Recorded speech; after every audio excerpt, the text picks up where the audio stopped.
নরসিংদীতে জয় বাংলা স্লোগান দেওয়া ছাত্রলীগের 10 নেতার 7 দিনের রিমান্ড মঞ্জুর, আদালত চত্বরে মারধর।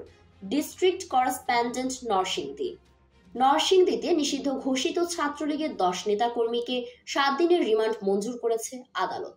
বৃহস্পতিবার দুপুরে নরসিংদীর অতিরিক্ত চিফ জুডিশিয়াল ম্যাজিস্ট্রেট নাহিদ নিয়াজের আদালতে এই আদেশ দেওয়া হয়।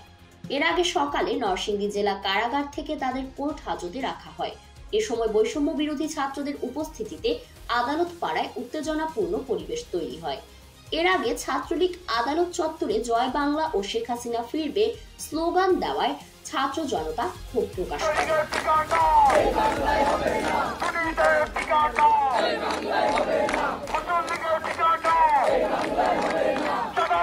আর স্বৈরাচার শেখ হাসিনা ও ছাত্রলীগের বিচারের দাবিতে বিভিন্ন স্লোগান দেয়।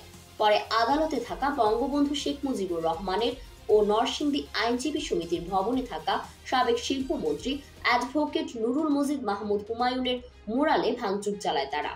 পরে পরিস্থিতি স্বাভাবিক অবস্থায় এনে পুলিশ ও ডিবি পাহারায় নিষিদ্ধ ঘোষিত ছাত্রলীগের 10 নেতাকর্মীকে আদালতে তোলা হয়। পরে পুলিশ আদালতের কাছে 10 দিনের রিমান্ডের আবেদন করলে অতিরিক্ত চিফ জুডিশিয়াল ম্যাজিস্ট্রেট নাহিদ নিয়াজের আদালত তাদের 7 দিনের রিমান্ড মঞ্জুর করেন। আদালত থেকে পুনরায় কোর্ট হাজতে নেওয়ার সময় পুলিশি বাধা উপেক্ষা করে বৈষম্য বিরোধী ছাত্রদের আক্রমণের শিকার হয় নিষিদ্ধ ঘোষিত ছাত্রলীগের নেতাকর্মীরা।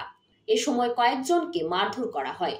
এ সময় নরসিংদী আদালতের public prosecutor advocate Abdul Baset ভুঁইয়ার নেতৃত্বে আদালতের APP advocate Mizanur Rahman Sarkar, advocate Majedul Haque Rubel, advocate Khandaker Mehedi Hasan, advocate Abdul Kader Bhuiyan Titu, advocate Zahid Hasan Bhuiyan ও জহিরুল হক জুয়েল সহ আইনজীবীরা রিমান্ড শুনানিতে অংশগ্রহণ করে।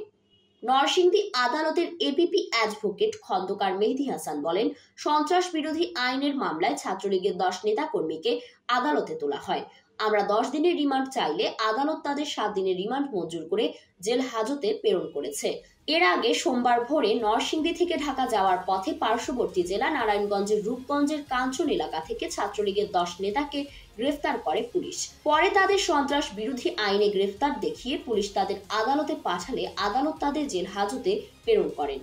ফারিন রহমান প্রীতি, পিভিএন টাইমস, নরসিংদী।